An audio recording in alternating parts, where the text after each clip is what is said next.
হয় আপোনালোকে আগতে আমাৰ CM ছাৰৰ এই ভিডিঅ'টো চাই লওক। ফাটিমা জিকাই দিব দেই চবে। আৰু কোনোবাই যে কৈ আছে মছজিদ বন্ধ হ'ব কিবা বন্ধ হ'ব এইবিলাক চব ফাল্টু হয় কংগ্ৰেছ বিলাক ইহঁতৰ কাম নাই কাৰণে এইবিলাক কৈ থাকে ঠিক আছে সকলোৱে ভোট দিব এটা ঠাইত গৈ এটা মন্তব্য দিয়ে ছচিয়েল মিডিয়াত আন এটা মন্তব্য দিয়ে কমচাৰে কৈ আছে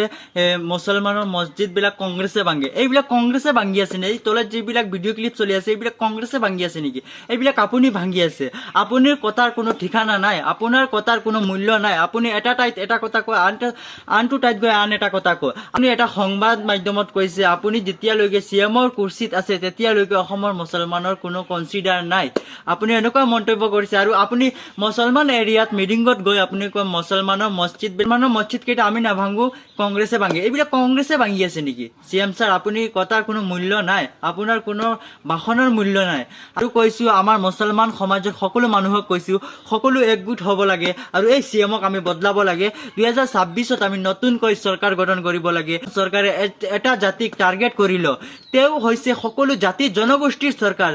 তেও সেই কথা বুজি নাপায় তেও অকলে এটা জাতিক টাৰ্গেট কৰিল CM মানে আমাৰ অসমৰ সকলো জাতি জনগোষ্ঠীৰ CM কিন্তু তেও সেই কথা পাহৰি যায় আৰু তেও এটা জাতিক টাৰ্গেট কৰিল আৰু যদি আপোনালোকৰ এই ভিডিঅ'টো ভাল লাগে তেতিয়াহ'লে ভিডিঅ'টো শ্বেয়াৰ কৰিব আৰু আইডিটো ফলো কৰি ৰাখিব সদায় আমি দেশৰ হকে মাত মাতি যাম আৰু দেশৰ হকে কাম কৰি থাকিম।